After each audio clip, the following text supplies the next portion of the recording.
Hello future doctors, welcome back to medical 360। आज की इस वीडियो में हम बात करेंगे डोमिसाइल के बारे में और डोमिसाइल का क्या इम्पैक्ट पड़ता है आपकी एडमिशन और काउंसलिंग प्रोसेस में। नीट यूजी के रजिस्ट्रेशंस के दौरान आपने डोमिसाइल वर्ड का अक्सर यूज सुना ही होगा। डोमिसाइल होता क्या है? डोमिसाइल बेसिकली एक प्रूफ होता है कि आप किसी स्टेट को परमानेंटली बिलोंग करते हैं। It is basically a proof of your native और परमानेंट एड्रेस।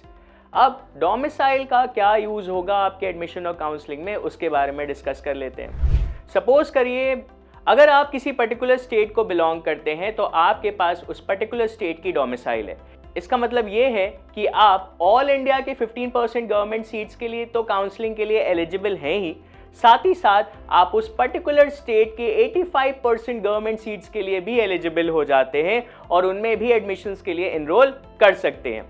लेकिन सपोज करिए आप किसी स्टेट में पैदा हुए लेकिन आपने अपनी 11th और 12th की पढ़ाई किसी और स्टेट से की है या फिर आप कहीं और रह रहे हैं from a very long time, तो उस केस में क्या होगा इसको भी डिस्कस कर लेते हैं। सबसे पहले हम एक शॉर्ट एग्जांपल लेते हैं दिल्ली का।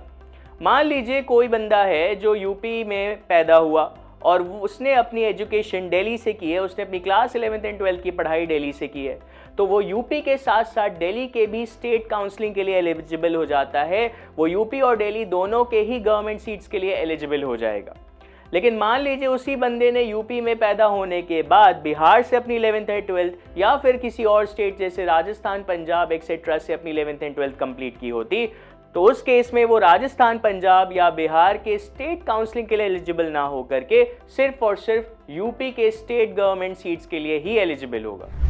कुछ ही ऐसे स्टेट्स और रीजन्स हैं जो कि ये अलाउ करते हैं कि अगर आपने वहाँ से क्लास 11th एंड 12th की स्टडी की है या आप वहाँ पे बहुत ही लंबे समय से रह रहे हैं तो आप वहाँ का डोमिसाइल एसेस कर सकते हैं। कौन से ऐसे स्टेट्स और रीजन्स हैं? इसमें सबसे पहले आ जाता है दिल्ली और उसके बाद आते हैं बहुत सारे साउथ इंडियन स्टेट्स जैसे कि कर्नाटका।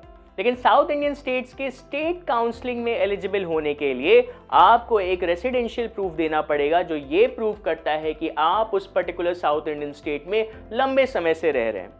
आई होप आपका डोमिसाइल से रिलेटेड जितना भी क्वेरी और क्वेश्चन है वो इस वीडियो के बाद रिजॉल्व हो गया होगा। और अभी भी अगर क्वेरी है तो आपको पता है क्या करना है, कमेंट बॉक्स में कमेंट करना है और अपनी क्वेरी हमें भेज देनी, या फिर आप हमारे दिए हुए नंबर पे व्हाट्सएप कर सकते हैं या अपनी क्वेरी डिस्कस कर सकते हैं। हमारी काउंसलिंग टीम और हमारी रिसर्च टीम 24/7 अवेलेबल रहेगी आपके हेल्प के लिए, ताकि आपकी कोई भी क्वेरी नीट यूजी 2026 से रिलेटेड आपके मन तक ही ना रह जाए। वीडियो अच्छी लगी तो मेडिकल 360 को सब्सक्राइब करना ना भूलें। Till then, have a nice day, take care, thank you.